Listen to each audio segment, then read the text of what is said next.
siècle. Je vois beaucoup d'hommes qui ont ce poids en effet sociétal à se dire il faut que ça soit comme ci, il faut que je réussisse, il faut que ça soit parfait, il faut que je sois fort. Toi, tu serais plutôt dans le quoi? J'essaie d'être fort et j'essaie de ne pas exprimer mes sentiments, effectivement.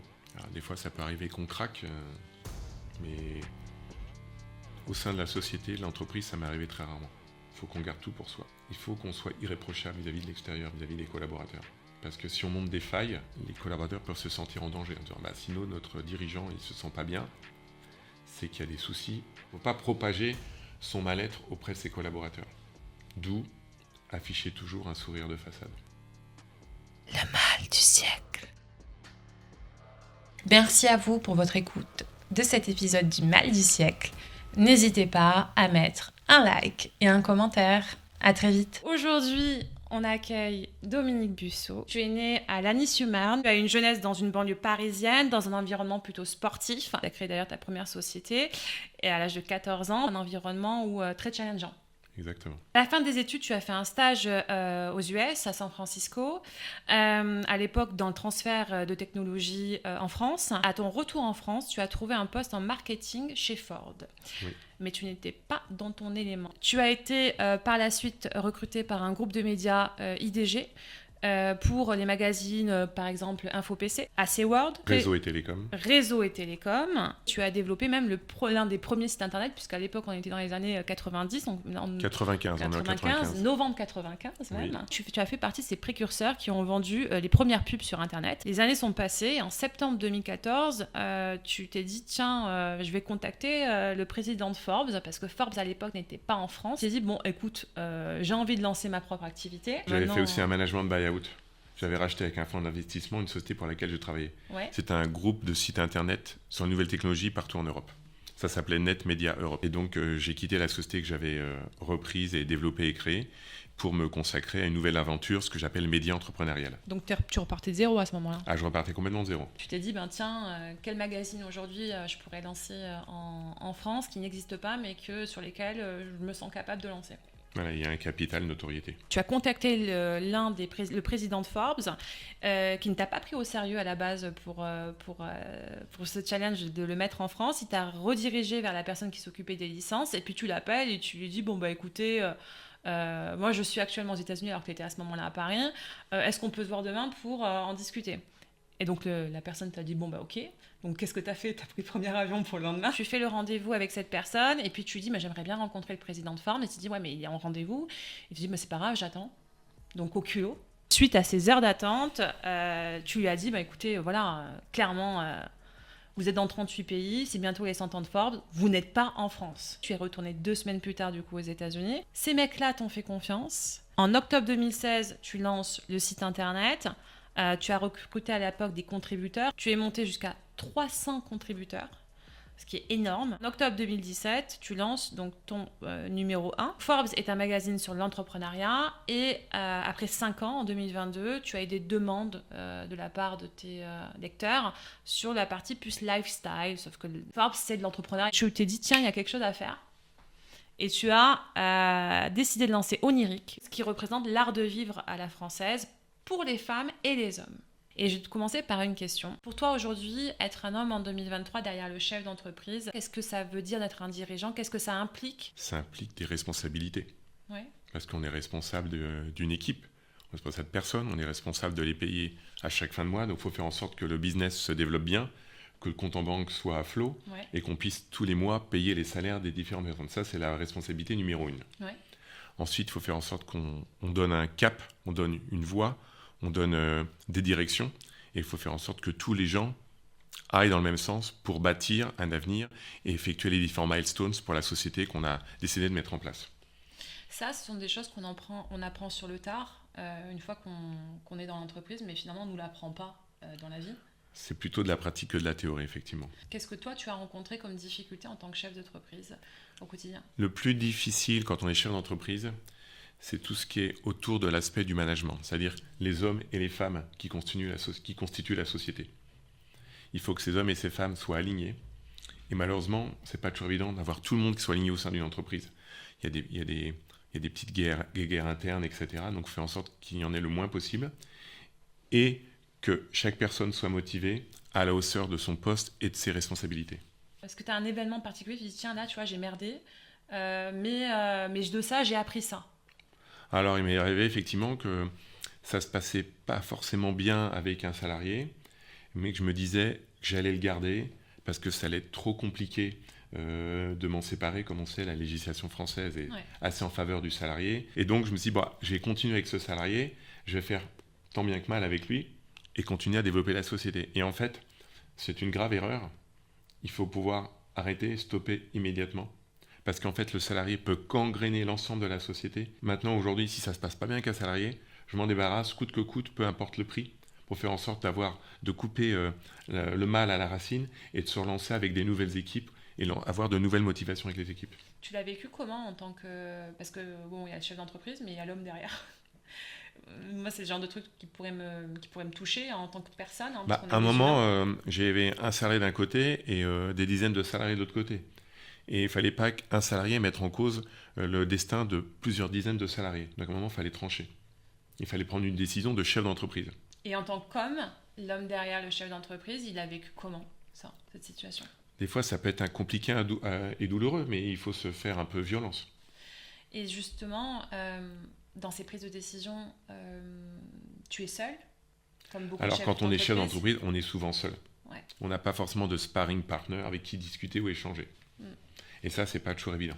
La solitude du dirigeant, c'est quelque chose qui est récurrente, que j'observe chez beaucoup de chefs d'entreprise et de dirigeants, dans les prises de décision finalement, et finalement même dans les émotions qu'ils peuvent ressentir. Comment toi, tu le gères aujourd'hui ? J'essaie de m'entourer, j'essaie de parler avec des personnes proches, mais in fine, c'est à moi de prendre la responsabilité et de prendre la décision. Est-ce que les décisions peuvent se prendre des fois émotionnellement ? Ou alors, en tant que chef d'entreprise, je dois complètement me couper en fait de mes émotions. Ou alors, on est dans un devenir où on est en train de changer le système là-dessus et qu'on essaie en fait de mettre de l'intelligence émotionnelle pour pouvoir prendre des décisions qui soient entre deux. Il ne faut pas se couper de ses émotions. Elles sont importantes. C'est ce qui nous guide dans la vie. Donc, il faut les garder. D'un côté, on a les émotions et d'un côté, on a le côté rationnel de la société et de ce qu'on doit pouvoir produire au sein de la société. Donc, faut essayer d'avoir un savant mélange des deux qui n'est pas toujours évident. Ce qui est compliqué, c'est que le savant mélange des deux, c'est qu'en fait, le chef d'entreprise, il est complètement en première ligne là-dedans. C'est que quand tu es chef d'entreprise, tu prends des décisions et puis c'est toi qui prends. On prend ses responsabilités. Voilà. Mais derrière, il y a quand même ce côté où émotionnellement, c'est pas facile de prendre des décisions et qu'on nous demande, finalement, alors surtout d'autant plus, je sais pas si tu le ressens toi en tant qu'homme, sur un poids qui est peut-être plus important par rapport au fait que tu sois un homme. Depuis petit, on apprend beaucoup aux hommes et je l'observe de plus en plus où j'ai pas droit de pleurer, j'ai pas droit d'être triste et finalement je dois me montrer un peu la personne invulnérable et tout est ok et finalement on me demande d'avoir une certaine image auprès de la société qui est pas forcément celle que je suis mais que j'ai le sentiment de sentir de la part de tout ce qui m'entoure parce que sinon ça pourrait être acté comme de la faiblesse. Complètement. C'est au quotidien il faut à la fois savoir se remettre en cause et savoir assumer sa vulnérabilité ou ses faiblesses. Et des fois, il faut pouvoir l'utiliser comme une atout, comme une force en fait. Il faut puiser au fond de soi pour ensuite essayer de faire rejaillir les choses positives, essayer de trouver les éléments, les petits déclics qui font que ça peut fonctionner in fine. Est-ce que tu as un événement que tu as pu vivre où tu t'es dit « je suis pas à l'aise dans cette situation parce qu'on me demande finalement d'avoir un certain rôle pour paraître bien auprès de tous ».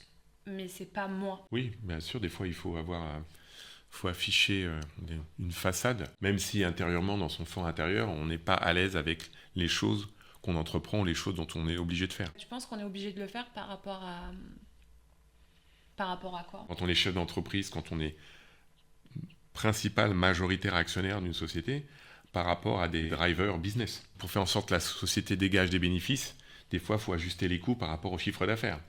Et en temps de crise, quand l'économie est compliquée, il faut pouvoir baisser les coûts.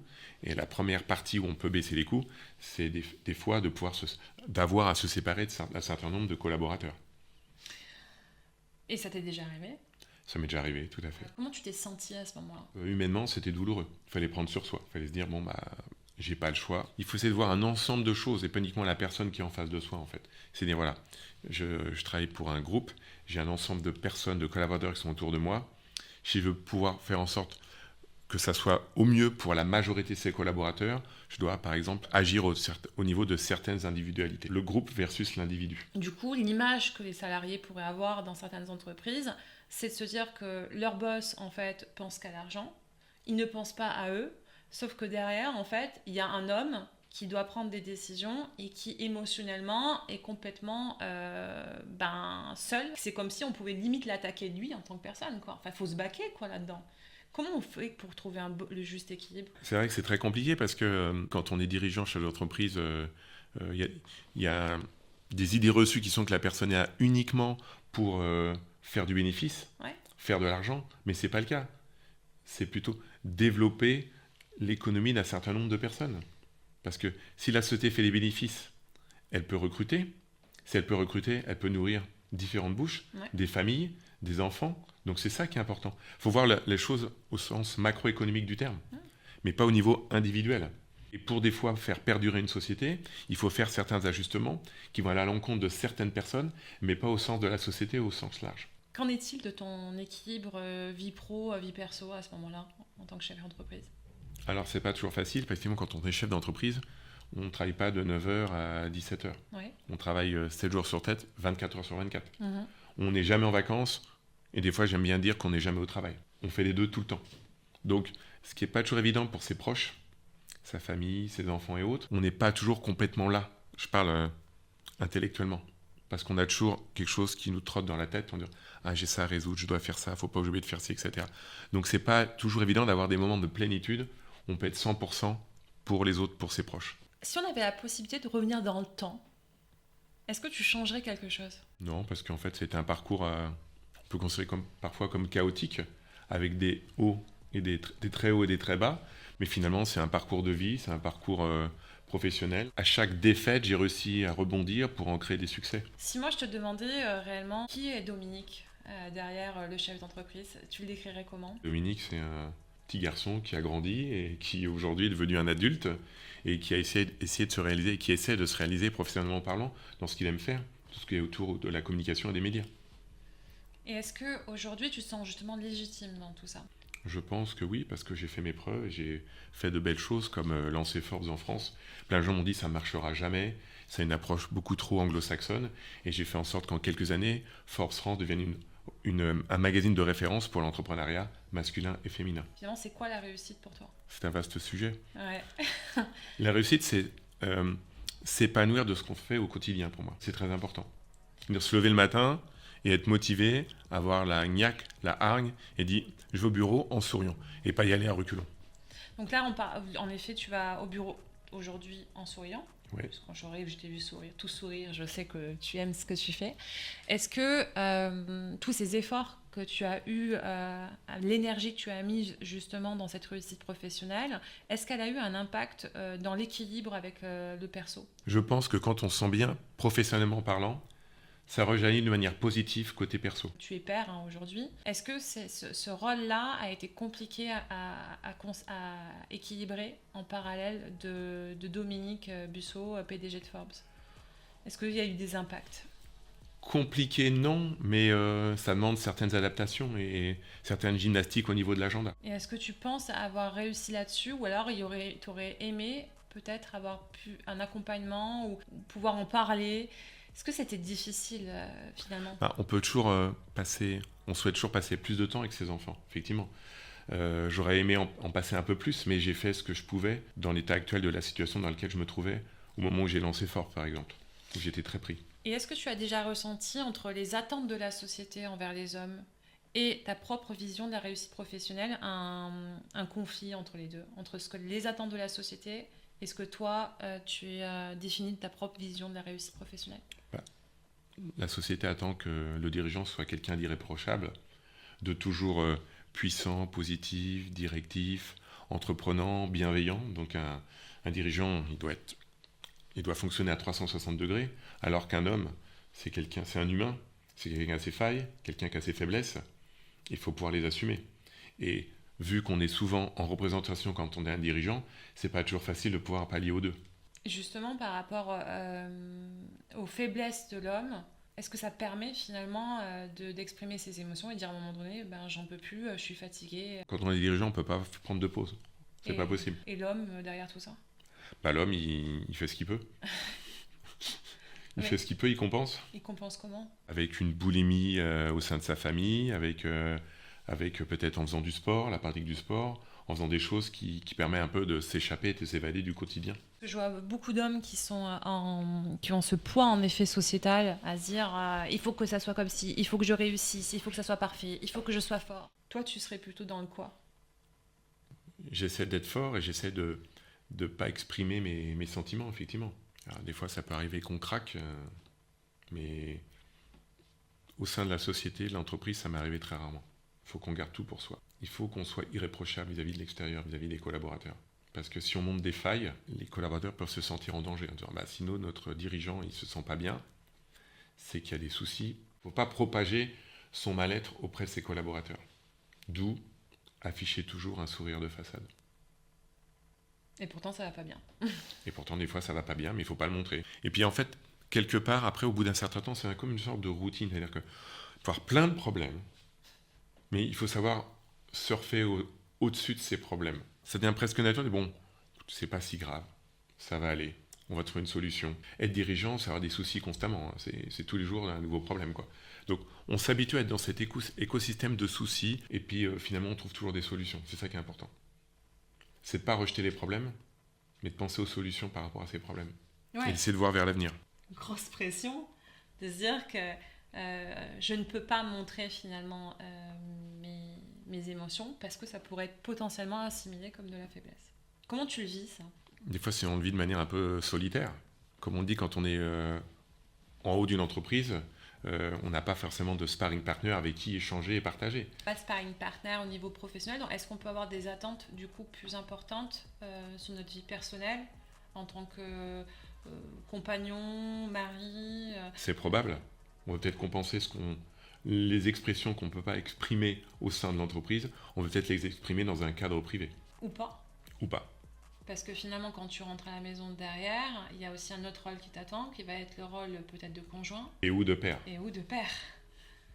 Donc, comment tu le vis, l'ensemble de ces rôles? Il faut pouvoir échanger à sa juste mesure avec ses enfants ou son conjoint. Il faut. Non, mais c'est important d'échanger. Ouais. C'est important de parler de ce qu'on fait au quotidien et pas cloisonner complètement le professionnel et le personnel. Ouais, mais concrètement, tu vois, on est dans le « il faut », mais concrètement, dans la vie de tous les jours, est-ce qu'on le fait, quoi?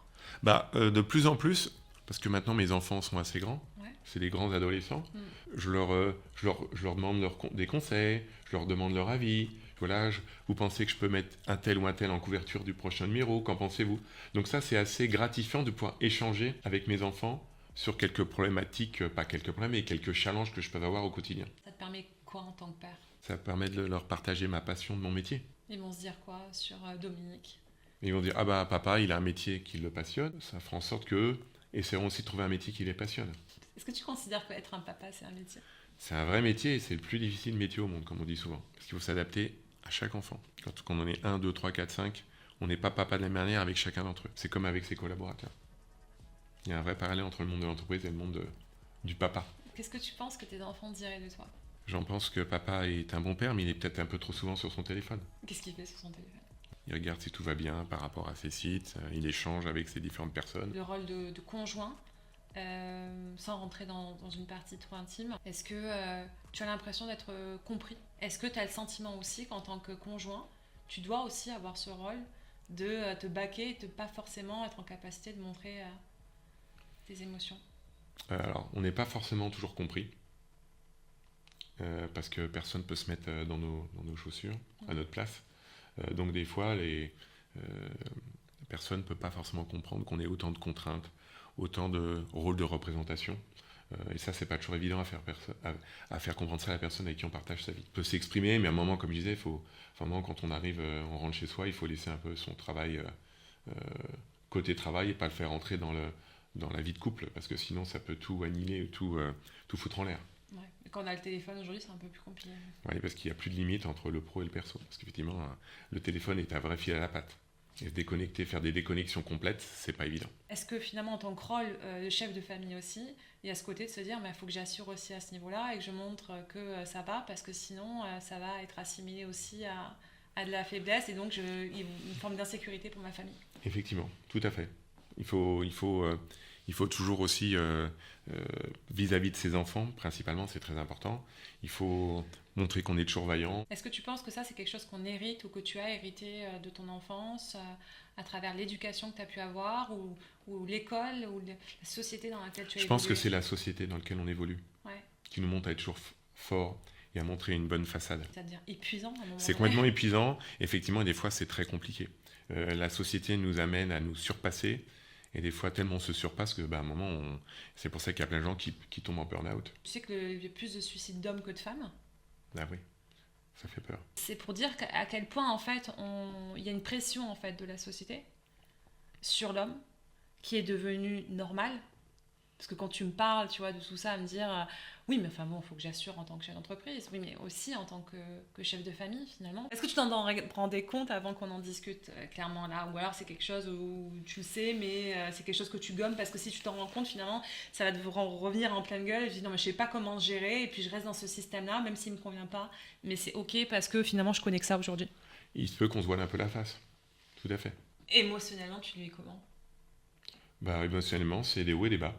Quand c'est pas du flatliner. Quand c'est bas, on essaie de se rattacher à des choses qui nous motivent. Des bons moments passés avec ses enfants, avec ses amis, avec son conjoint, des voyages, parce que j'adore voyager, le fait que je vais faire des sessions de sport et autres. Est-ce que tu penses justement que la perception des émotions chez les hommes a évolué dans le milieu professionnel ? Un petit peu.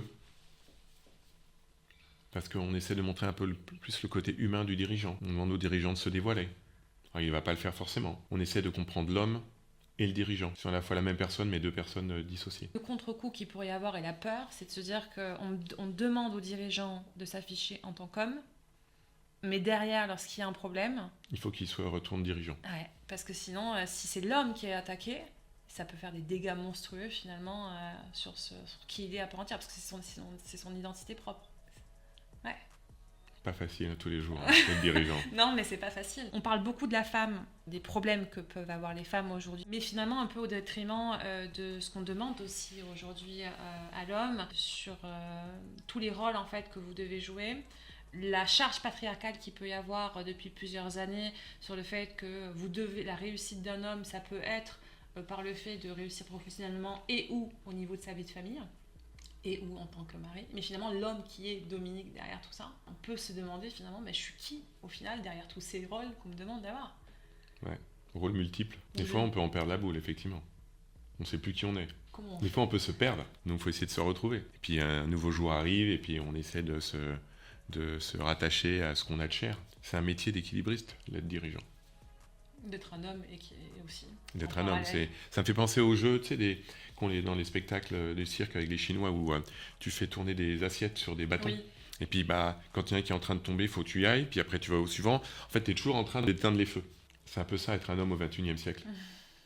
Éteindre tous les feux en même temps. D'essayer de plaire un peu à tout le monde. Et des fois, on se brûle. Des fois, on se brûle des ailes. Le problème, c'est qu'une fois qu'il se brûle, il peut se sentir... menacé. Fragile. Il peut perdre confiance. Est-ce qu'il n'y a pas une forme d'injustice à se dire on m'a appris à être comme ça et la société m'a appris à être comme ça. Aujourd'hui, je suis... victime de la société. Ouais. Quelque part, oui, on peut le voir comme ça. C'est ça la vie. La vie n'est pas d'être acteur tous les jours, non. Ouais. La vie, c'est d'être soi également. Il faut avoir des bulles de soi, des moments à soi, vraiment à soi. On n'est pas en représentation ni avec les uns ni avec les autres. J'ai le sentiment qu'on vit pour se représenter, pour une représentation. C'est comme si en fait nous étions tous acteurs dans cette société, que personne n'est spécialement heureux et qu'on a peur du jugement de l'autre. On a peur de la pression finalement de l'autre, alors qu'en fait c'est nous-mêmes qui nous l'infligeons. Chaque individu finalement s'inflige soi-même par peur que l'autre inflige. Donc finalement je travaille pour vivre et je vis pour travailler, mais à quel moment je vis finalement ? Est-ce qu'il y a un moment où tu dis que tu vis pour toi, pleinement pour toi ? Ça arrive.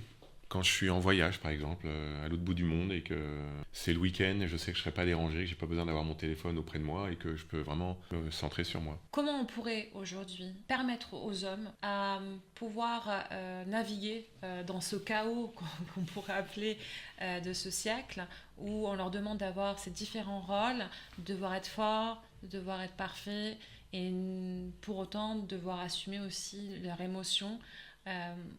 Qu'est-ce qu'on pourrait mettre en place ? Que les hommes soient accompagnés. Mais toi, par exemple, tu es aujourd'hui chef d'entreprise. Est-ce que tu te verrais mettre des accompagnements pour tous tes salariés ? J'ai l'impression qu'on tend de plus en plus sur des interventions. Pour le développement personnel, t'en penses quoi ? C'est bien, mais il faut que le dirigeant en fasse une priorité pour lui et pour ses collaborateurs. Sinon, ça ne fonctionne pas. Il faut que ça vienne du top management. Merci. Sinon, ça ne marche pas. Bah ouais, non mais on est d'accord. Sauf qu'aujourd'hui, les êtres humains ont besoin qu'on remette de l'humain en entreprise. Le problème, c'est ce qu'on disait tout à l'heure, c'est qu'à côté de ça, tu as le top manager au niveau de la direction qui, eux, ont des besoins financiers.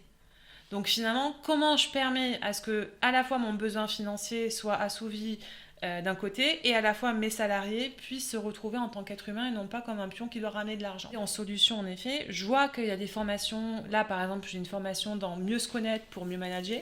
Mieux se connaître pour mieux travailler ensemble, parce que les gens, en fait, ils se connaissent pas. Je sais même pas comment je suis, comment je peux interagir finalement correctement avec les autres, quoi. Donc pour toi, ça serait une des solutions. Que ça parte du top management. Et il faut pas penser court terme, mais moyen long terme. Okay. Il faut investir sur ses salariés. Il faut se dire que si ses collaborateurs sont mieux dans leurs chaussures, comme on dit, s'ils interagissent mieux avec les différentes personnes, ça peut créer une émulation qui puisse donner des ailes à l'entreprise. Il y a sa stratégie, il y a son plan. La plupart des grands groupes qui sont cotés, ça, c'est un gros inconvénient, puisque tous les trimestres, ils doivent rendre des comptes, soit à la bourse, soit à ses actionnaires. Et donc, ils naviguent à vue.